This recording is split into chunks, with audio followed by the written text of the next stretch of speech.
আমাদের একটা ইলিশ মাছ আমি কেটে দেখাই কি কি ফেলতে হয়। আঁচটা ছুলে নিয়েছি। এইবারে এই যে আমরা একটু মাথাটা একটু ঝোলে খাই, তার জন্য মাথার মধ্যে একটু মাছ রেখে কাটবো। এরকম পুরোটা কাটবো না, অর্ধেকটা কেটে আবার এই পাশ থেকে অর্ধেকটা এরকম চাপ দিলেই এই যে দেখছো পুরো তেলটা বেরিয়ে আসছে। এইতে কি হয়, পিত্তটা গলে না তাহলে। ঠিক আছে, তেলটাও ভীষণ ভালো, একদম সাদা তেল বেরিয়েছে। এই যে পিত্তটা, এই পিত্তটা আমি ফেলে দেবো আগে, ব্যাস আর কোনো ভয় নেই। তারপর তেলটা পরিষ্কার করে নেবো। এইবার দেখাই তোমাদের কি কি ফেলি আমি ইলিশ মাছে।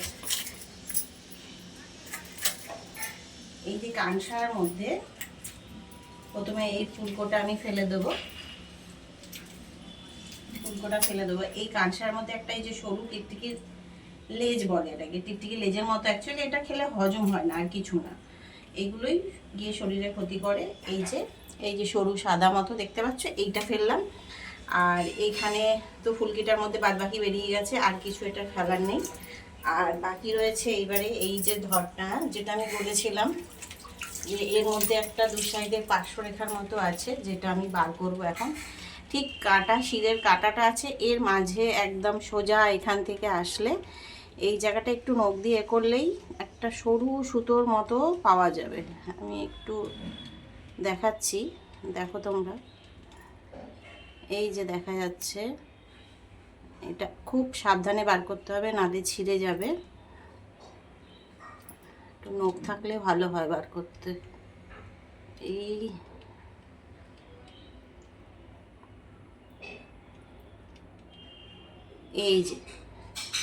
এই যে সুতোর মতো, এটা একটু পিঠের দিকটা এরকম চাপ দিয়ে নেব, নিয়ে এইটাকে বার করবো টেনে।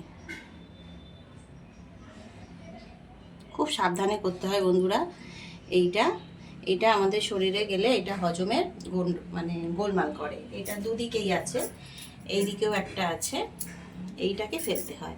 এই কয়েকটা জিনিস ফেলে যদি আমরা খাই তাহলে আমাদের কোনো শরীরে ক্ষতি করবে না।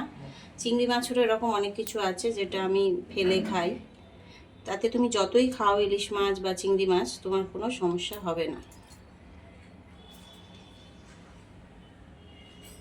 এই যে দেখতে পাচ্ছ তোমরা, এই যে এটা ফেলে দিলাম।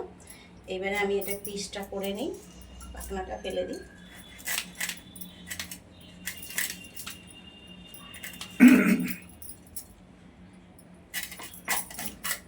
এই যে এরকম রিং পিস করবো সব।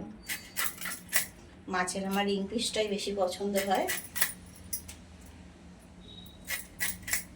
আর হইল লেজা, এই যে লেজার মধ্যে একটা জিনিস আছে যেটা ফেলা দরকার, অনেকেই জানে না। এই লেজাটা কেটে নেব, পাখনাটা কেটে নিয়ে এইটা ঠিক এইভাবে ভিয়ের মতো করে এখান থেকে বাদ দিতে হবে একটু মাছ সমেত।